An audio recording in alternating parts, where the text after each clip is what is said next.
जियाना गेली का? अरे गेली गेली म्हणते. गेली का जियाना? नको ना जाऊ. जाते तू? आधी असं होतं की तू जा आणि आता आपण म्हणतो जाऊ नको, तर तिला जायचं असते. मजा येते स्कूलला. काय करते तू स्कूल मध्ये? बरोबर खेळते, अभ्यास करते.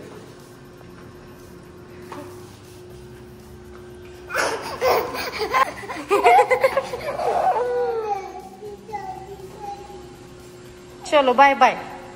मग घ्यायला येऊ आम्ही हा तुला. अरे बाप, बाय बेटा. जियाना तुला मम्मा आवडते की डॅडी? I hate you. ही कालपासून नाटकी करत आहे आणि याला खूप मज्जा येते. तुला मम्मा आवडते की डॅडी? बघ जियाना विचार कर, मी जेवण करायला नाही देणार. मम्मा आवडते की डॅडी? किती नाटकी. बमाश. अरे नाही ना रे, जा जा जा जा. Bye baby.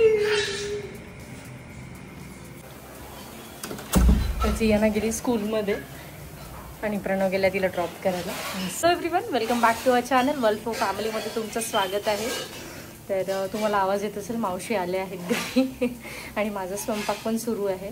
तर जियानाची कालपासून नाटकी सुरू आहे. कालपासून मी तिला विचारते तुला कोण आवडते, तर मला बोलते डॅडी आणि हसते बरं एकटीच. आणि मग मी तिला म्हणते बघ तू विचार कर, मी तुला जेवण करायला नाही देणार. मग म्हणते नाही, मला डॅडी मम्मा दोघंही आवडतात. मज्जा येते लेकरांची खरंच. चला मसाला.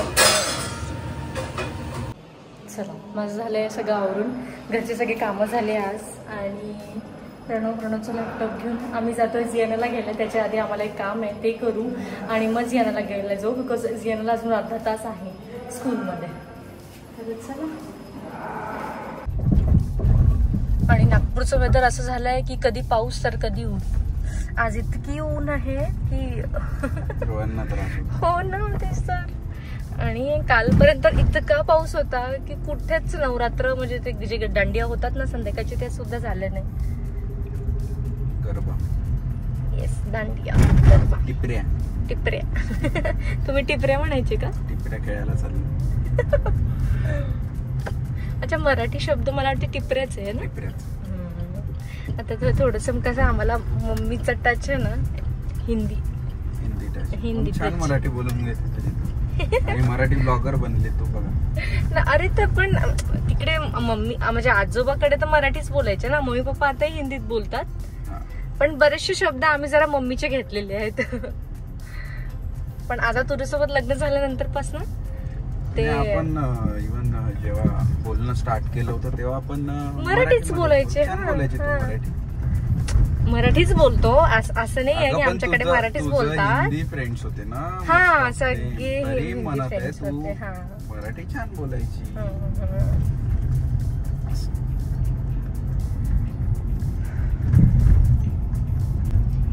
आणि प्रणवच्या कंपनीने जरा वेगळंच रूल काढले, तुम्ही काम करा की नका करा, पण 6 तास. तसं नाही म्हणते मी, पण कधी कधी तुला नसतात ना, जसं 2 महिन्यात ना 3 महिन्यात ना 1 दिवस असतो ना की फ्री असतो, पण तेव्हा पण ते लॅपटॉप तुझा बंद नाही झाला पाहिजे ना. 6.5 तास. 6 तासाचा. आता हे नवीन स्टार्ट झालेलं आहे म्हणून आता जिथे जाऊ तिथे हा सोबतच राहील आता.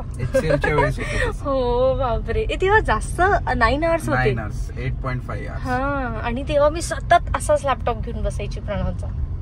तेव्हा त्या फेज मध्ये आमचं लग्न जुळलेलं होतं. त्यानंतर आम्ही लग्नाची शॉपिंग सुद्धा अशीच केलेली आहे. छान, म्हणजे तेवढं मॅनेज करावं लागलं आणि झालं पण. झालं. वर्क फ्रॉम होमचे फायदे पण खूप झाले हा तेव्हा. कोविडच्या टाइमवर भरपूर जास्त. गेलो नाही मी असं ऑफिसला, नाही का असं जायचं आहे का? नाही ना, मग अशी इच्छा पण करू नको. मला तू घरीच चांगला वाटतो. नाही, मला पण इतकं ऑफिस काही म्हणजे 2 दिवस ठीक वाटतात. ते 5-6 तासासाठी जायचं, थोडं माइंड चेंज होता, छान इंटरॅक्शन्स होतात कलिग्स सोबत.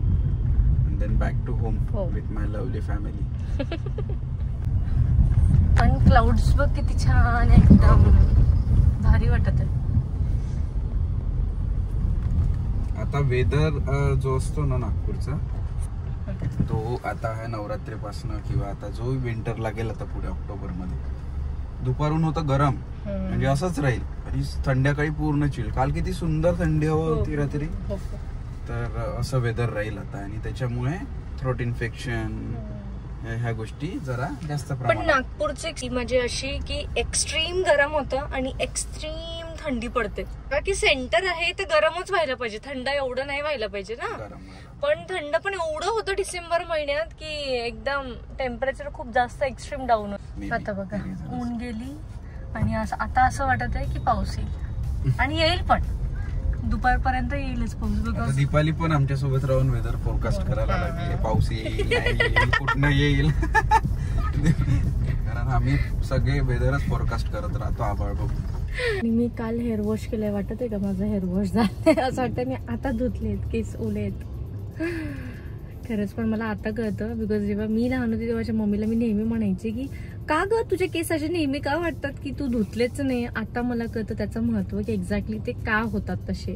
बिकॉज घरचे कामं आणि लेकरांचे कामं इतके असतात की कधी घाम येतो आणि ते केस कसे होऊन जातात ना. म्हणजे कुठेही जायचं आहे तर हेअर वॉश कुठे.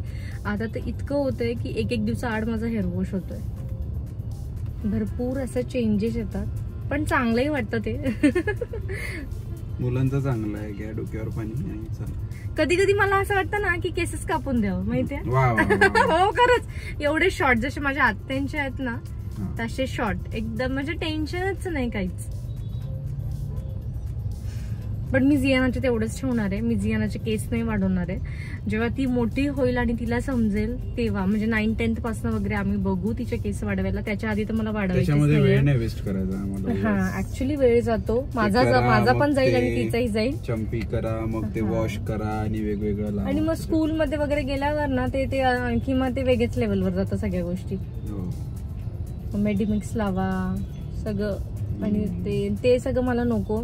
तिला अभ्यासात जास्त फोकस राहायला पाहिजे ह्या सगळ्या गोष्टींमध्ये नाही. म्हणून मध्ये तेवढेच केस ठेवायचे आहे मला. आणि मग जेव्हा 10th 11th मध्ये जाईल तेव्हा छान असे केस वाढेल मी तिचे आणि मग हेअरस्टाईल करून देत जाईल. कोणी मारलं कोणी नाही मारला. आज याला काहीही सांगते. काल आईंना जाऊन सांगत होती की मम्मीने मला मारलं, मला काही खायला नाही दिलं. जास्त खाऊन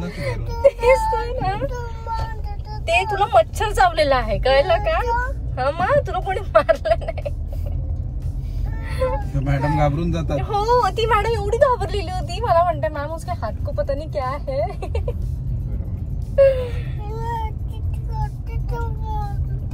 मच्छर चावलाय तुला. हा तुला कोणी मारलं नाही कळलं का. एक नंबरची नौटंकी आहे जियाना. अच्छा बरं टिफिन खाल्ला फिनिश पूर्ण. अच्छा आणि आता घरी कोण आलंय आपल्या. कोण आलंय कोण. चल चल तुझ्यासाठी सरप्राईज आहे. इव्हन माझ्यासाठी पण सरप्राईज आहे बिकॉज ऑन द वे आम्ही बाहेर जे कामाला गेलो होतो तर मध्येच मम्मी पप्पांचा फोन आला होता की ते लोक घरी आले आहेत म्हणून. तर जियानाची भेट नव्हती झाली काल. आम्ही आई बाबांना काल बघायला गेलो होतो. तर 2 मिनिटाची मम्मी पप्पांसोबत भेट सुद्धा झाली होती तिथे. पण जियानाची नव्हती झाली म्हणून ते आता घरी आलेत.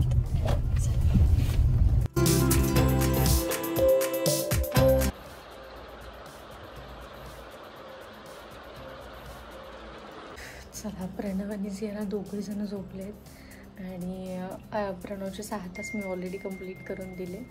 तर उठल्यानंतर जे काही रिमेनिंग त्याचे काम आहे तो ते करेल. आणि मी आता सध्या भाग्यश्री ताईकडे बिकॉज मला तिचा कॉल आला होता.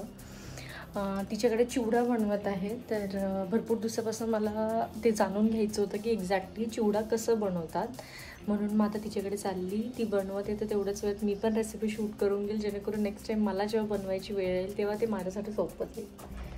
तर चला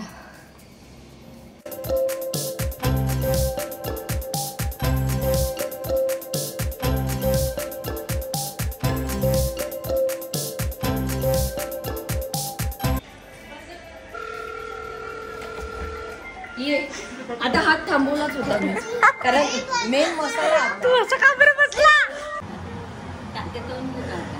घे ना कांदे लाल ना. अच्छा, हेही टाकावं लागते का ग? हो, क्रश केलेले धने. धने.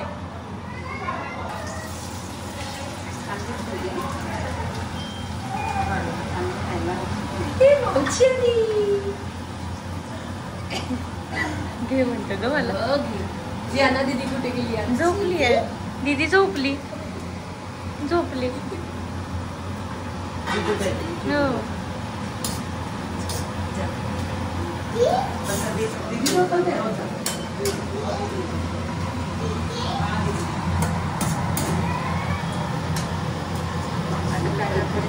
आणि तिखट वगैरे कसं टाकावं लागते का? तिखट वगैरे कसं टाकावं लागतं? आई सांगते. अगं मी पण मिरच्या टाकावं लागते है ना? मिरच्या टाकल्या. अच्छा. हो. म्हणजे थोडं लाल पण चांगलं दिसतं.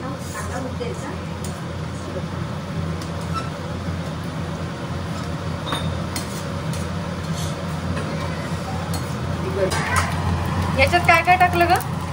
कढी, हा.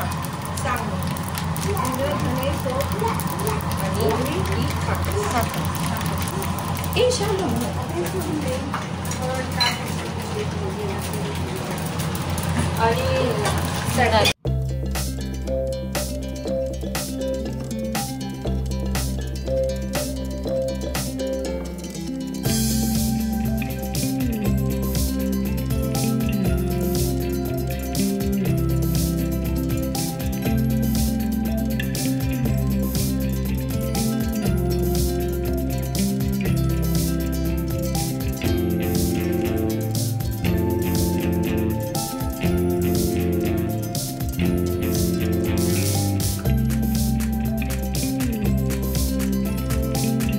चिमणी सुरू होती म्हणून ते प्रॉपर व्हॉइस रेकॉर्ड नाही झालेला आहे.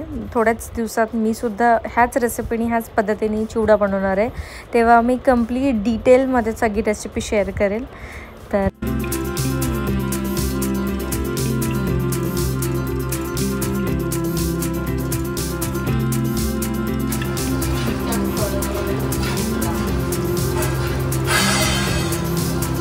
लाल करायचं तर मिरची पावडर. अच्छा, पण मला पिवळाच आवडतो ताई. आणि हिरवा पण. हो नक्की. काय करतो त्याच्यासाठी? अच्छा.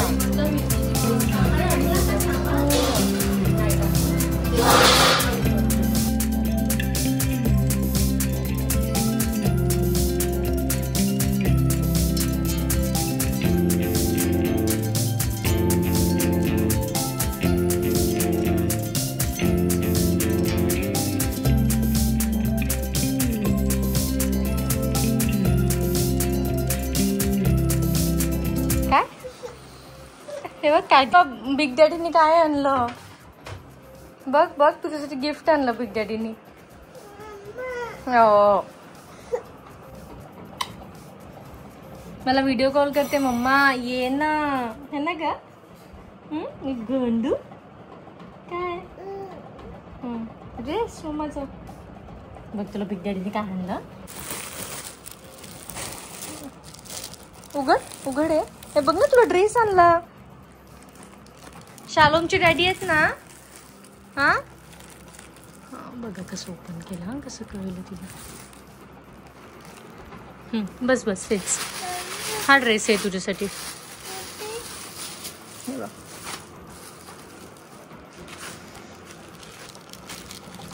तर जीजू गेले होते थायलंडला. तर झियाना आणि माझ्यासाठी कपडे घेऊन आले. हे झियानासाठी आणि हे माझ्या बर्थडेचं गिफ्ट आहे. छान आहे काहीतरी युनिक आहे. चला तर असा होता आजचा दिवस. जास्त काही शूट नाही केलं, थोडंफार शूट केलं. तर आणि चिवड्याची रेसिपी कमिंग फ्यू डेजमध्ये मी शूट करेल आणि त्याच्यासाठी एक सेपरेट ब्लॉग बनवेल. तर दिवाळीसाठी ते तुमच्या मे बी कामात येऊ शकतं. बिकॉज ही पद्धत जरा वेगळी होती ज्या पद्धतीने आईंनी बनवला होता. म्हणजे भाग्यश्री तिच्या आईंनी बनवलेला होता. काय